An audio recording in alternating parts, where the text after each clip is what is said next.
did Muslims get the idea that the Bible is corrupted? Well, they certainly don't get it from the Qur'an. This is Surah 10, verse 94, and it says this: "So if you are in doubt, O Muhammad, about that which we have revealed to you, then ask those who have been reading the scripture before you. The truth has certainly come to you from your Lord, so never be among the doubters." It is a hypothetical that Muhammad is doubting, so it's not saying he's definitely doubting.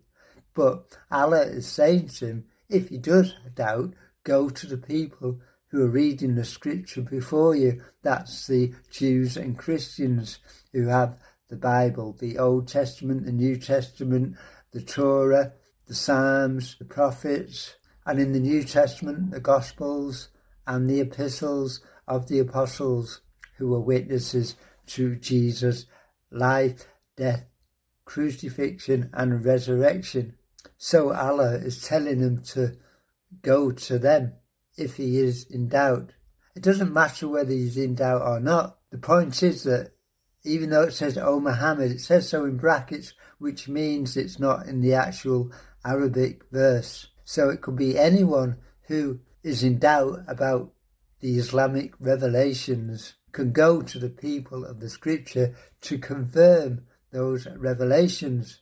But the Qur'an contradicts the revelations of the Bible. And so if a person reading the Gospel would look at the Qur'an and say, well, that's not in line with what we have. And over again in the Qur'an, Allah tells people to go to the scriptures that they had in their time. Bayna yadayhi, what is between your hands, what is in your possession. So they had reference to it, they were able to go to it and read it. Even Muhammad, if he could have read, he could have gone to them. And here in this verse, it said, go to see them, talk to them. That won't make any sense if they are corrupted their scripture, would it? What's the point of going to people who have supposedly corrupted their scriptures? Makes no sense. Unless Allah didn't know. And if Allah doesn't know, he's not the all-knowing God that he claims to be. Therefore, he's not God. So Muslims, you have a dilemma. Either the Bible is corrupted, as you claim, and it's a modern claim, you won't find it in the Quran. But if the Bible is corrupted, Islam is false, because the Quran affirms the Bible as true, as preserved, as Allah's word.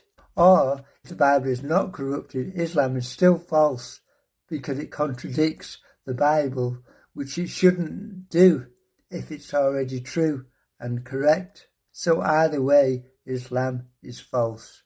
That's nothing against Muslims. I love Muslims because they want to talk about the things of God, but their Quran puts them in error all the time.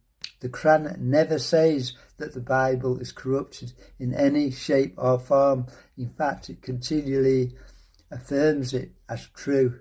So please, Muslims, look at this verse and look at all verses about the Gospels, and it never says they're corrupted. And we have the Dead Sea Scrolls, and we have so many documents and copies of the New Testament as it was before Muhammad, during his lifetime, those that they could go to, the Bayna Yadayhi, the things in their possession. And we have what the New Testament is like now, and it's exactly the same, apart from the obvious chapters and verses that people put in to help us memorize it.